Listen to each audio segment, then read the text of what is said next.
स्वागत है आप सभी का आपके अपने channel all is one exam में। हम बीएड फर्स्ट ईयर के लर्निंग एंड टीचिंग जो कि आपका थर्ड पेपर है उसके क्वेश्चंस को कर रहे हैं। इससे पहले आपकी 3 यूनिट कंप्लीट हो चुकी हैं। अगर आपने उन्हें नहीं देखा है तो प्लेलिस्ट में जा करके उन्हें आप चेक कर सकते हैं।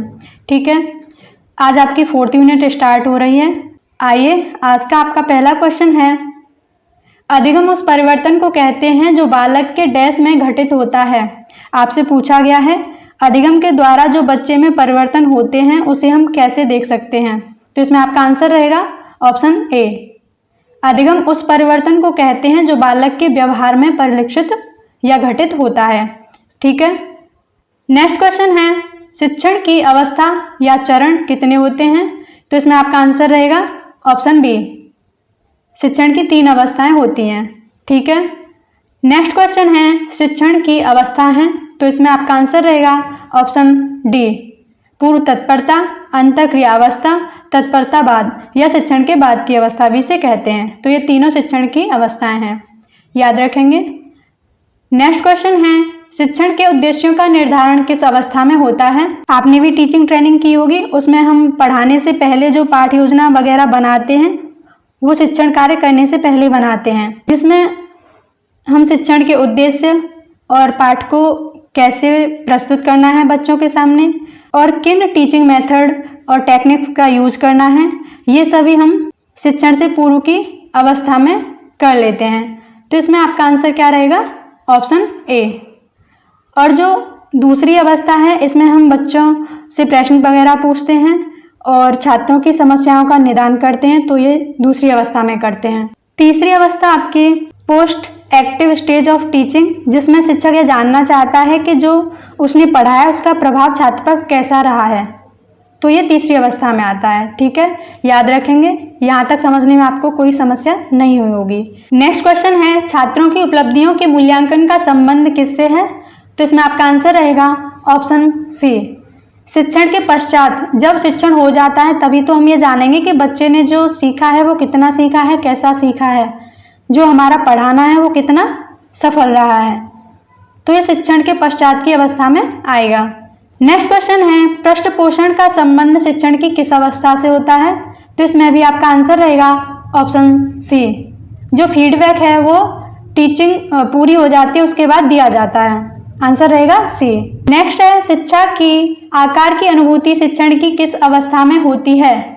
तो इसमें आपका आंसर रहेगा ऑप्शन ए, अंतःक्रिया अवस्था में। ये आपकी दूसरी अवस्था है जब शिक्षण प्रक्रिया चल रही होती है। ठीक है, उसी में कक्षा के आकार की अनुभूति होती है, याद रखेंगे। नेक्स्ट क्वेश्चन है, मूल्यांकन शिक्षण की किस अवस्था में किया जाता है। इसमें आपका आंसर रहेगा ऑप्शन बी, शिक्षण के बाद ही हम मूल्यांकन करते हैं कि शिक्षण का प्रभाव बच्चों पर कैसा रहा है, ये चेक करने के लिए। ठीक है, नेक्स्ट क्वेश्चन है, व्यवहार आणविक न होकर सर्वांगीण घटना है, ऐसा किसने कहा है। तो इसमें आपका आंसर रहेगा ऑप्शन बी, टोलमैन ने। नेक्स्ट क्वेश्चन है, क्रिया प्रसूत साहचर्य सिद्धांत मुख्य रूप से किसकी भूमिका पर बल देता है। तो इसमें आपका आंसर रहेगा ऑप्शन सी, पुनर्वलन। जिस क्रिया को करने पर बच्चों को सकारात्मक पुनर्वलन अगर दिया जाए तो बच्चा उस क्रिया को फिर से दोहराता है। अगर बच्चे को नकारात्मक पुनर्वलन दिया जाए तो बच्चा उस क्रिया को फिर से दोहराने का प्रयास नहीं करता है। ठीक है, नेक्स्ट क्वेश्चन है, पुरस्कार की अधिगम में महत्वपूर्ण भूमिका है, यह मुख्य विशेषता किसकी है। तो इसमें आपका आंसर रहेगा ऑप्शन ए, व्यवहारवादी ऐसा मानते हैं कि जो पुरस्कार है वो अधिगम में सहायक होता है। ठीक है, नेक्स्ट क्वेश्चन है, एक प्रभावी अध्यापक वह है जो परिवर्तन लाता है। बी है परिवर्तन को दिशा देता है। सी है दूसरे व्यक्तियों को प्रेरणा देता है। डी है इनमें से कोई नहीं। तो इसमें आपका आंसर रहेगा ऑप्शन सी, एक प्रभावी अध्यापक वह है जो दूसरे व्यक्तियों को प्रेरणा देता है। ठीक है, नेक्स्ट क्वेश्चन है, थॉर्नडाइक का कौन सा नियम स्किनर प्रतिमान क्रिया प्रसूत के सन्निकट है। तो इसमें आपका आंसर रहेगा ऑप्शन बी, प्रभाव का नियम। प्रभाव के नियम में उन चीज़ों को सीखने की हमारी स्वाभाविक प्रवृत्ति हो जाती है जो हमें खुशी और संतुष्टि देते हैं, यही होता है प्रभाव का नियम। नेक्स्ट क्वेश्चन है, शिक्षण प्रक्रिया के प्रमुख पक्ष हैं पाठ्य वस्तु, कक्षा संप्रेषण, सी ए और बी दोनों, डी इनमें से कोई नहीं। तो इसमें आपका आंसर रहेगा ऑप्शन सी, आंसर रहेगा आपका पाठ्य वस्तु और क्लास कम्युनिकेशन शिक्षण प्रक्रिया के पक्ष होते हैं। नेक्स्ट क्वेश्चन है शिक्षण के चर हैं, तो इसमें आपका आंसर रहेगा ऑप्शन डी। शिक्षण के 3 चर होते हैं, छात्र, शिक्षक और विषय वस्तु, जिसमें से छात्र जो है आश्रित चर है और शिक्षक आपका स्वतंत्र चर है, विषय वस्तु मध्यस्थ चर है। ठीक है, याद रखेंगे। नेक्स्ट क्वेश्चन है शिक्षण का संबंध किससे है? ऑप्शन ए है कला, बी है विज्ञान, सी है ए और बी दोनों, डी है इनमें से कोई नहीं। शिक्षण का संबंध कला और विज्ञान दोनों से है। नेक्स्ट क्वेश्चन है शासन के अनुरूप शिक्षण का रूप है, तो इसमें आपका आंसर रहेगा ऑप्शन डी। शिक्षण के 3 प्रकार होते हैं, तंत्रात्मक और प्रजातांत्रिक और हस्तक्षेप रहित, जिसे स्वतंत्रात्मक भी कहते हैं। ठीक है। नेक्स्ट क्वेश्चन है व्यवस्था की दृष्टि से शिक्षण के रूप हैं, तो इसमें आपका आंसर रहेगा ऑप्शन सी। शिक्षा औपचारिक और अनौपचारिक दोनों प्रकार से दी जाती है। ठीक है। नेक्स्ट क्वेश्चन है शिक्षण संबंधी समस्त क्रियाओं को कितने भागों में बांटा गया है, तो इसमें आपका आंसर रहेगा ऑप्शन बी, 3 भागों में बांटा जाता है। नेक्स्ट क्वेश्चन है शिक्षण की क्रियाओं को विभाजित किया जा सकता है, ऑप्शन ए है प्रस्तुतिकरण में, बी है प्रदर्शन में, सी है कार्य करने में, डी है उपयुक्त सभी में। इसमें आपका आंसर रहेगा ऑप्शन डी। नेक्स्ट आपसे पूछा गया है शिक्षण की प्रकृति कैसी है? शिक्षण एक सौद्देश्यपूर्ण प्रक्रिया है, ये सही है। बी है शिक्षण एक अंतः प्रक्रिया है, ये भी सही है। सी है शिक्षण विकासात्मक प्रक्रिया है, ये भी सही है। तो आंसर रहेगा ऑप्शन डी। नेक्स्ट क्वेश्चन है शिक्षण एक द्विध्रुवीय प्रक्रिया है, ऐसा किसने कहा है? तो इसमें आपका आंसर रहेगा ऑप्शन ए। एडम्स ने शिक्षण को द्विध्रुवीय प्रक्रिया बताया है, एक ध्रुव अध्यापक, दूसरा शिक्षार्थी। ठीक है। नेक्स्ट क्वेश्चन है शिक्षण एक त्रिध्रुवीय प्रक्रिया है, ऐसा किसने कहा है? तो इसमें आपका आंसर रहेगा ऑप्शन ए। जॉन डेवी ने शिक्षण को त्रिध्रुवीय प्रक्रिया बताया है, जिसमें उन्होंने शिक्षक, शिक्षार्थी और पाठ्य वस्तु या समाज को दिया है। ठीक है। नेक्स्ट क्वेश्चन है ब्लूम के अनुसार शिक्षण के कितने पक्ष हैं? तो इसमें आपका आंसर रहेगा ऑप्शन बी। ब्लूम के अनुसार शिक्षण के 3 पक्ष हैं, ज्ञानात्मक, भावात्मक और क्रियात्मक। याद रखेंगे। नेक्स्ट क्वेश्चन है शिक्षण प्रक्रिया में शिक्षक कैसा चर है? तो इसमें आपका आंसर रहेगा ऑप्शन ए। शिक्षक जो है स्वतंत्र होता है, वो अपनी इच्छा के अनुसार बच्चे को पढ़ाता है, इसीलिए वो स्वतंत्र चर है। नेक्स्ट क्वेश्चन है शिक्षण में छात्र कैसा चर है? तो इसमें आपका आंसर रहेगा ऑप्शन ए।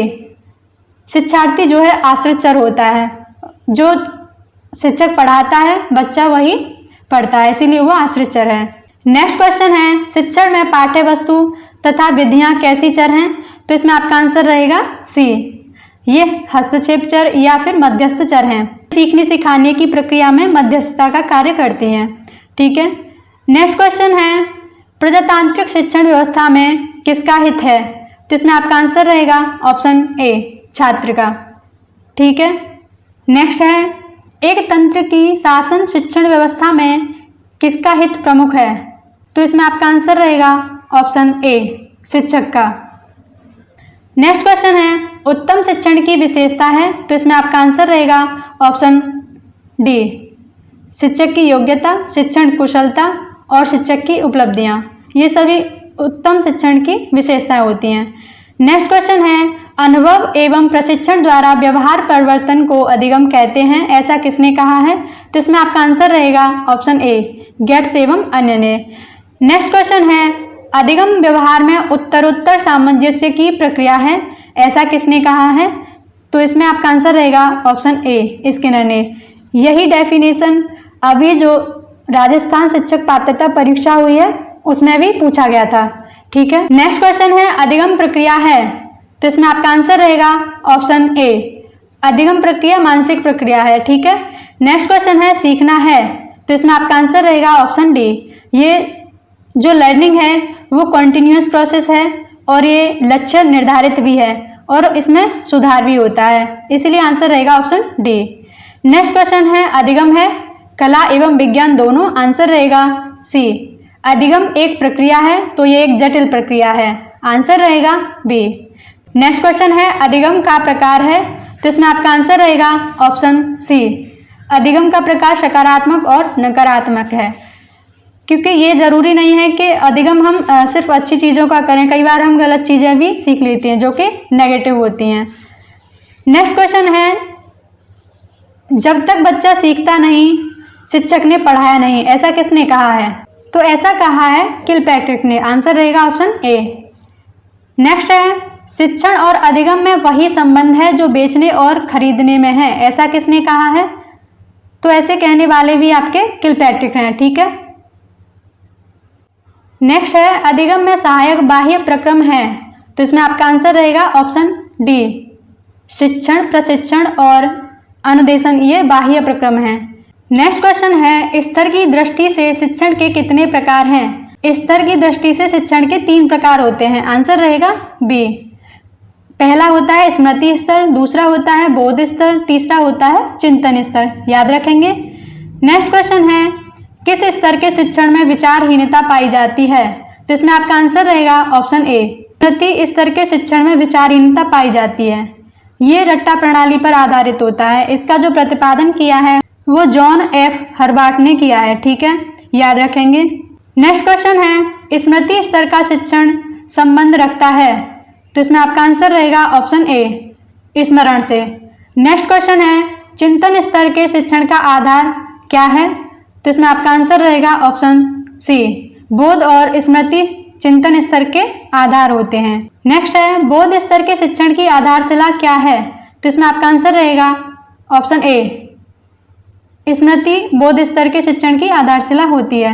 नेक्स्ट क्वेश्चन है, सूझबूझ से युक्त शिक्षण स्तर क्या कहलाता है? तो इसमें आपका आंसर रहेगा ऑप्शन ए, बोध स्तर, ठीक है। नेक्स्ट क्वेश्चन है, शिक्षण स्तर का सर्वोच्च सार है, तो इसमें आपका आंसर रहेगा ऑप्शन सी, चिंतन स्तर, ये उच्च स्तर का शिक्षण है। नेक्स्ट क्वेश्चन है, श्रृंखला अधिगम का संबंध किस शिक्षण स्तर से है? तो इसमें आपका आंसर रहेगा ऑप्शन बी, स्मृति स्तर से। नेक्स्ट क्वेश्चन है, स्मृति स्तर के शिक्षण का प्रतिपादन किसने किया है? तो इसमें आपका आंसर रहेगा ऑप्शन ए, जॉन एफ हर्बार्ट ने, ठीक है। नेक्स्ट क्वेश्चन है, स्मृति स्तर में शिक्षण का उद्देश्य क्या होता है? तो इसमें आपका आंसर रहेगा ऑप्शन डी, रिकॉल करना, रिकॉग्निशन करना और लर्निंग करना, ये स्मृति स्तर के उद्देश्य होते हैं। नेक्स्ट क्वेश्चन है, स्मृति के शिक्षण में किस प्रकार की अनुक्रिया पर ध्यान दिया जाता है? तो इसमें आपका आंसर रहेगा ऑप्शन ए, एसआर अनुक्रिया पर, स्टिमुलस रिस्पांस अनुक्रिया पर। नेक्स्ट क्वेश्चन है, मॉरिसन के शिक्षण उपागम किस स्तर से संबंधित हैं? तो इसमें आपका आंसर रहेगा option B, professor Henry Morrison ने बोध स्तर पर 5 चरण बताए हैं, जिसमें से पहला चरण है अन्वेषण, दूसरा है प्रस्तुतिकरण, तीसरा है आत्मसातीकरण और जो चौथा है वो है व्यवस्था और 5वां है अनुवाचन, ठीक है, याद रखेंगे। नेक्स्ट क्वेश्चन है, बोध स्तर के शिक्षण प्रतिमान को क्या कहा जाता है? तो इसमें आपका आंसर रहेगा ऑप्शन डी, मॉरिसन का प्रतिमान, मॉरिसन का मॉडल, ठीक है। नेक्स्ट क्वेश्चन है, चिंतन स्तर के शिक्षण हेतु पूर्व आवश्यकता होती है, चिंतन से पहले किसकी आवश्यकता होती है? तो इसमें आपका आंसर रहेगा ऑप्शन सी, स्मृति स्तर के ज्ञान की और बोध स्तर के ज्ञान की। नेक्स्ट क्वेश्चन है, स्किनर तथा थॉर्नडाइक ने अधिगम के लिए पुनर्वलन को क्या माना है? तो इसमें आपका आंसर रहेगा ऑप्शन ए, मूल घटक, ठीक है।